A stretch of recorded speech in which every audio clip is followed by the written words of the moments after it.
एक बार फिर से कोरोना ने अपने पैर पसारने शुरू कर दिए हैं। देश के कई राज्यों में कोरोना का प्रभाव देखने को मिल रहा है। इसी के साथ ही हरियाणा के कई जिलों के साथ साथ एनसीआर एरिया में भी कोरोना का असर एक बार फिर से देखने को मिल रहा है, जिसके चलते अब सिरसा जिला प्रशासन और स्वास्थ्य विभाग पूरी तरह से अलर्ट मोड पर दिखाई दे रहा है।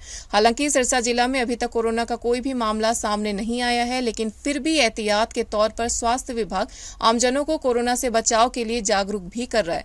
कोरोना के संक्रमण से बचाव में सिरसा में जिला प्रशासन पूरी तरह अलर्ट हो गया है। सिरसा के नागरिक अस्पताल में कोरोना विभाग के nodal officer doctor Gaurav Kumar ने बताया कि जिला के लोगों को कोरोना वायरस से डरने की बिल्कुल भी जरूरत नहीं है, स्वच्छ व सजग रहने की जरूरत है। उन्होंने कहा कि अभी फिलहाल सिरसा जिले में कोरोना का कोई भी मामला सामने नहीं आया, लेकिन हरियाणा के कुछ जिलों में कोरोना के कई मामले सामने आए हैं, जिसको लेकर अब सिरसा में भी स्वास्थ्य विभाग अलर्ट दिखाई दे रहा है। उन्होंने कहा कि कोरोना के नए वेरिएंट को लेकर जनता पैनिक न हो, बल्कि कोरोना से बचाव के लिए स्वास्थ्य विभाग द्वारा जारी की जाने वाली एडवाइजरी का ही पालन करें। इसके साथ ही अगर कोरोना का कोई लक्षण दिखाई देता है तो तुरंत अपने नजदीकी सरकारी अस्पताल में जाएं और अपनी टेस्टिंग जरूर करवाएं।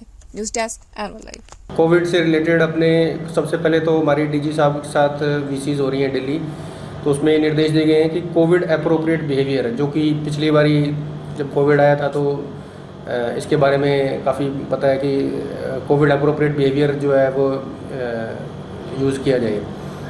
इसके अतिरिक्त स्वास्थ्य विभाग जो है इसके लिए पूरी तरह तैयार है। अगर कोई केसेस बढ़ते हैं हमारे, तो कोई किसी को जुकाम, खांसी, बुखार या ऐसा कोई सिम्टम लगता है जो कोविड से रिलेटेड है, तो यहाँ सिविल अस्पताल में अपने आकर उसकी जांच करी जा सकती है। जो गवर्नमेंट ऑफ इंडिया इसका जीनोम टाइपिंग कर रही है, कोई भी पॉजिटिव आएगा तो सैंपल वहाँ भेजा जाएगा मेडिकल कॉलेज लेवल पे, तो उसमें जीनोम की टाइपिंग हो रही है। तो जो नया वेरिएंट बता रहे हैं, जो नया वेरिएंट है ये जो थर्ड वेव आई थी उसका ही सब वेरिएंट है, ओमिक्रॉन जो थी, तो उससे कोई ज़्यादा कोई मतलब इसमें हमें पिछली बारी इतना कोई परेशानी नहीं हुई थी, तो उम्मीद है इस बार भी हम कंट्रोल कर सकते हैं। तैयारियों के रिगार्डिंग हमारी कल मेडिकल ऑफिसर्स जितने भी पीएचसी लेवल पे हमारे रूरल एरिया के अंदर भी हैं और अर्बन एरिया के अंदर, सबकी हमने सीएमओ साहब ने एक मीटिंग ली थी। उसके अंदर हमारी पूरी रिवीजन हो गई है।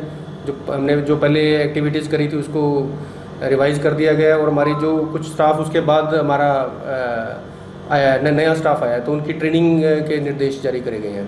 इसके अलावा जो हमारे प्लांट्स हैं, ऑक्सीजन प्लांट है, पीएसए प्लांट है, दोनों जगह उनको वर्किंग कर रहे हैं हम। वर्किंग है ऑलरेडी उसको, और जो पाइपलाइंस हैं उनकी कहीं लीकेज तो नहीं है, अगर है तो उनको ठीक कराया जा रहा है। अभी तक कहीं लीकेज मिली नहीं। वैसे हाँ, वार्ड बनाया गया हमारा सिविल हॉस्पिटल में, 6 बेड का वार्ड तैयार है। कोई ज़रूरत होगी तो हम उसके लिए प्रिपेयर हैं।